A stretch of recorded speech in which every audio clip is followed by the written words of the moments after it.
Hey everybody, it's me, Dr. Sophia, and welcome to another episode of Queen City Healthy Sex. And I'm happy to be here with y'all. I am trying something new today. I am recording a podcast by myself, which I've done before, but I'm recording an audio at the same time of a video podcast. And they're both going to be available in different ways. And I'm pretty excited. Starting in January, I'm going to be beginning a few new meetings that are going to be extremely helpful, very informative, and also very, very inexpensive. So I'm going to have a grief gathering, which is going to be a meeting about grief, not just the death and dying kinds of grief, but also ambiguous grief and original grief, which we're going to talk a little bit about today. And I'm going to have a sex, love, and relationships meeting, a codependency meeting. It's going to be called Modern Codependency, and probably one or two other things, maybe an addiction meeting as the last one I was thinking about, because I think there is a lot out there around addiction, not just sex addiction or love addiction, but addiction in general, that we can really learn to do addiction recovery a lot easier than we hear about and than it seems. So I want to have an addiction recovery made easy meeting. And these are going to be a few times a month. I encourage you to check them out. The benefit of these meetings are going to be several. They're going to be helpful. One of the things I really like to do, and I'm trying to figure out how to do that more effectively, is I want to reach more people than just in my one-on-one therapy sessions or intensives. I do online therapy and consultation. I can work with people all over the world. However, I really want to reach people who maybe can't afford therapy or they don't have insurance. And doing some very inexpensive subscription models, I think are going to be the way to reach the most people because I want to give away all of the quote secrets that I possibly can. I think that we all should be able to own our own mental and emotional health. And there's just so much that we know in therapy that we can teach people and that people can do on their own for free or at very little cost, in their communities, kind of finding the resources that they need. And I really just want to share whatever I know and also find out what you need and have those good conversations. So these meetings I plan to be interactive, not just me talking like in a podcast or me interviewing someone, but it's going to be similar to a meeting I do on a website called In the Rooms. So it's intherooms.com. It's the largest recovery website in the world. I do a meeting every Wednesday called Codependency, Grief, and Relationships. I really want you to attend and kind of check it out. It's every Wednesday at noon Eastern time. It's good. My meetings are going to be similar to this, but very in depth. So it's going to me being able to actually be me as a therapist in that setting. I kind of have to keep it on the lighter side, but when I'm doing my own meeting, I can represent myself as me, and tell you what I really think and give you all of the information that I know for how to help. So check out that meeting. It's a great meeting, by the way. But it's going to be similar to what I'm going to be offering through my practice. And again, these meetings are going to be very detail and oriented, and I'm going to really, I want to be sharing ways to help you deeply heal around all of those topics. And those are the topics that I happen to be expert in, not only in my professional world, but also in my own recovery work. And so, yeah, I'm excited about that. And one of the areas that I'm an expert in is grief.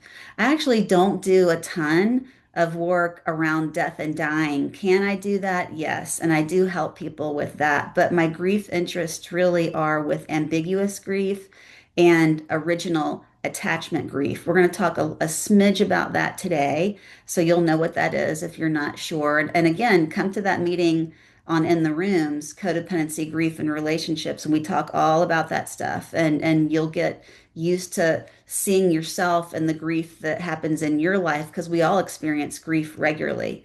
But today we're going to talk a little bit about grief that we experience during the holiday season, because this is a very, very specific time that a lot of grief typically comes up for us. And so, what I'm going to do today is if you are tuning in audio, you're going to get the same information. But if you are tuning in and you're watching my video, you're going to also get a PowerPoint. And so, I'm going to actually pull up my PowerPoint and get us started about grief in, there it is. There you are. Okay. So, feeling grief during the holiday season. I'm going to be giving away some tricks today. So, this will be good. So, let me do start our, there you go. Yeah. So, grief comes up for us during the holidays. That's normal. And we're going to talk a little bit about why that is. Grief is so much bigger than when we think about death and dying. That's typically how grief is explained to us. It's when someone dies. And that's certainly true. But we also feel all different kinds of grief. And there is this very specific kind of grief that we tend to feel during the holidays. So we're going to talk a bit about that today. So grief is normal. It's actually not only normal, it's the most helpful healing feeling state there is. And we know that now through neuroscience. So grief is a healing superpower. So the holidays bring sadness and recollections of loss for many of us. Someone, we might be thinking about someone, we're remembering that they've passed, or someone has moved, and we're not going to be able to spend the holidays with them. Any kind of loss is actually going to create grief. So this grief could be possibly due to death, loss of relationships, not having close relationships. All of that is going to create grief. Ambiguous grief and original attachment grief, also known as origin grief, are the kinds of grief that we're talking about here. Those kinds of grief, even death and dying grief, brings the feelings of loneliness, feelings of emptiness. Like that's what I hear most often. No one loves me or cares about me. These might be some of the thoughts that we're thinking, or certainly what it feels like. Other families are happy and I am not. Other families are together and I am not. Other families love each other and they're close, and I don't have a family. I feel like an orphan. Those are all the ways that this could we could be thinking. That's certainly what we're feeling. So one thing that's really important is we want to acknowledge our grief. We want to know that what we're feeling is grief. Grief is not depression, and the thoughts and feelings of grief are not facts, they are feelings, and feelings are normal. So we need to choose to identify these feelings as feelings rather than facts. A feeling is not a fact, a feeling is a feeling. Just because we feel a feeling doesn't mean it's true. I will say this 100 different ways because it actually takes a lot to really, really get it. What's really important is to honor our feelings and feel the grief. Grief is really painful until we get used to feeling it. Once we get used to it and we know it's grief, we just kind of let it happen. We feel it, we move through it, and then we live our life. But before we really get really skilled and know how to feel grief, we usually prevent the feeling and we put off feeling the grief, and the grief actually turns into anxiety, and it creates a lot of mental issues, emotional issues, and physical issues, to be honest with you. Um, So it's pretty powerful to be able to know I'm feeling grief and to honor that and feel the grief. Grief is actually felt in our body, it's in our chest region. It's not our mind stinking thinking. Now, we can use the stinking thinking of nobody loves me, for instance, to get into the grief.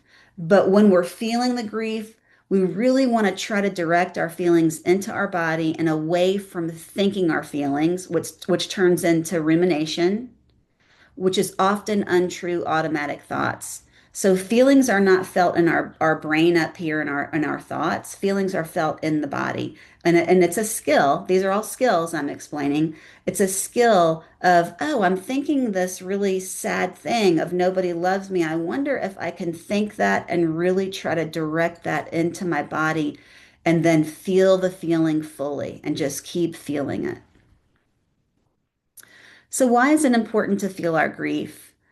When we invite ourselves into the grief feelings that are already there, we are honoring and accepting our feelings. Feeling the feelings that are actually bubbling up is the natural thing to do. Feeling our feelings does not mean our feelings are facts.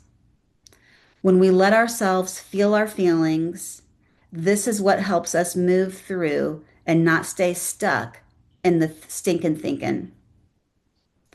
Feeling grief actually creates the space for us to feel less anxious, lonely, unloved, and more connected with ourselves and others. Feeling our natural grief leads us into a more calm and less anxious feeling state. That almost sounds like crazy talk. Like, I mean, I had no idea that grief was this powerful until I started doing this work personally and professionally. But it almost seems counterintuitive. However, if you know a thing or two about anxiety, it actually makes a ton of sense. So, really interesting research several decades ago about anxiety. If we actually invite the anxiety in, it loses its power over us. Anxiety gets bigger when we keep pushing it away and are determined not to feel the anxiety. So, for instance, if I feel a panic attack coming on and I'm like, oh my God, I can't have a panic attack. It's got stop, stop, stop. What do you think is going to happen? The anxiety and the panic is going to wildly increase. Same thing with grief. When we simply just notice the grief, acknowledge it, let it be fully felt, we move on from it much quicker. So when we step into our feelings and invite them in, grief is this big one. We actually feel so much better because we're not at odds with ourselves, we're not battling ourselves, and we feel more calm and less anxious. So it's a huge superpower is learning how to feel grief. So I had mentioned this at the beginning. There are three main types of grief. The first type is traditional grief. That's the death and dying kind of grief. We know what that is. Ambiguous grief is this very, very important, also universal, common, very regular, and normal kind of grief. It's the grief we experience when we lose someone who is still living, or it's a relationship that ends or it changes or a person changes. Maybe someone really becomes very addicted and they change right before our eyes. Or it could be someone who develops a diagnosis, a cancer diagnosis, and their body is really dwindling. Or they have Alzheimer's and their memory is really just taking a hit and they don't remember our relationship as it was. Or it can be the awareness of something we never had. Maybe I was never able to conceive a child. I would feel grief about that. I don't have to have a child, lose a child to feel grief. I can be aware of something I never had and feel enormous grief around that. Or the awareness of something that's about to change can also create grief. Examples are separation, divorce, disconnect with a friend, disconnect with a family member, family estrangement. That's a biggie around the holidays. Addiction, Alzheimer's, Parkinson's, cancer, health diagnosis, never being able to conceive a child, never having a safe childhood, Experiencing trauma or abuse can also create grief. We're going to feel sadness and grief that we were abused. Loss of a job, that's a huge area that creates a ton of grief that we don't really think about. And instead, a lot of people might think, oh, well, I'm just depressed and there's something wrong with me. That's why I got fired. It's really this like, hey, of course it's normal that I'm going to feel grief when I've lost something, loss of a home. So there's a million ways that we experience ambiguous grief. It's very common. It's so powerful to be able to know this is grief. There's nothing wrong with me. This is grief. This is not depression. Let me just feel the grief and move through it. The third type of grief, also universal, this is this is the superpower around grief. It's original or origin grief. This is early childhood attachment grief. Every negative feeling that we have today is actually foundational to us and created ages 0 to 5. And it's all due to our attachment wounding. So, original grief is the felt or perceived feeling or awareness of our earliest childhood woundings. Original grief, it's created in us primarily ages 0 to 3, 0 to 5, and stems from what we did not get around care, comfort, safety, nurturing, and affection. So, original grief is also universal. We all experience some type of attachment wounding. I don't care if you came from the most healthy family in the world, all the way to the most unhealthy, everything in between. We all experience, we all feel, we all perceive some type of attachment wounding when we're very little. This is how our brain actually is. It's in the development stage. We don't understand fully what's happening in our family system, even if we're coming from a healthy family. Let's say we have a mostly secure, healthy, functional family, but I'm the oldest and three siblings come along. I don't get enough attention anymore. I'm going to perceive that as something's wrong with me. Something is wrong with me. It's my fault that my caregivers aren't spending as much time with me as they used to. I'm not able to be aware of time and other people that they take care of until I get much older, until I'm 13 or older. So ages 0 to 3, 0 to 5, I'm perceiving everything is about me. That is normal. And that is all our brains are capable of doing. And so we perceive attachment wounding even if it's fully there or it's not. Most of us, it is fully there. If we spent a lot of time crying in our beds and we were hungry and nobody came to get us, like if we were sleep trained to cry, that's going to create a lot of attachment wounding. So these are just really important things to know about grief. Grief is it's this is the deepest healing work I've ever experienced or ever done with a client is original grief work. People come and do grief intensives with me all the time, and the word I get every single time is it's transformational to them because it really is. So let's talk about some powerful tips for processing grief during the holidays. First of all, you have to notice you're feeling grief. Very likely there's nothing wrong with you. One way to feel the grief is like, isn't it sad?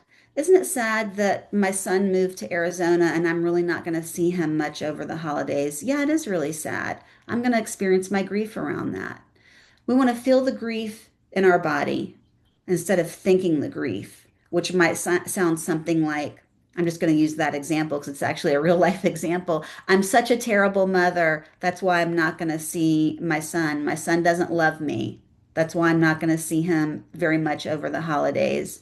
And really that's the stinking thinking that's not true. And it's more helpful if I just, oh, let me just feel the sadness of our locations are different, our schedules are different, and it's just this is how it is today, this year. We can also set a timer or listen to the little voice inside of us that tells us that's enough of the feeling. So for me, when I feel grief, I like to set alone time aside and I just want to really feel it. I might, lay in my bed, kind of curl up, snuggle up with a heavy weighted blanket and just really let the feeling of grief come in my body. I might do a lot of crying, and that feels really cathartic. Feels it's normal. You can also play a sad song to feel grief. And then after grief, you want to get grounded. So do the things that help you feel grounded. Connect with healthy people after that, because connection is the cure for everything. So, how to get grounded? It's different for everyone. Some people, here's some very popular examples: meditation, yoga, restorative yoga is my biggie, walking, gardening, journaling, reading, cooking, support meetings. There's a million ways to get grounded. You have to find what works for you, or it could be, usually it's like four, five, six, seven, eight different things that we kind of do all throughout the week and the month that kind of keep the maintenance of being grounded so that we can go into our feelings when we need to. If you have questions around this, contact me for a session at Sophia at queencityhealthysex.com.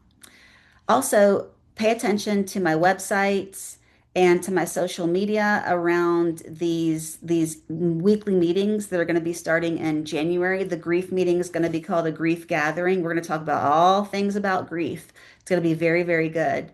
And then here's my social media handles. Facebook is at Dr. Sophia Caudle. Instagram is at Sessions with Dr. Sophia. LinkedIn at Dr. Sophia Caudle. X, Dr. Sophia Caudle, YouTube at Dr. Sophia Caudle, TikTok is Sessions with Dr. Sophia. So they're all similar. If you just search me, you're going to find me. And I'm going to stop my share. So, again, thank you so much for joining me on this podcast about holiday grief. I hope it's been helpful. I'm excited to be starting these new offerings with you in January and February. I really want to be sharing more with more people all around the world about grief, sex, relationships, love, codependency, all kinds of things around addiction and anything that y'all think I can be helpful to you about. I'd love for you to also email me and let me know. If I know something about it, I definitely will say something about it and we'll have a meeting on it. And so I just am excited to be connecting with you more and differently. And I hope that you all have a lovely and healthy holiday season. Thank you so much. Bye.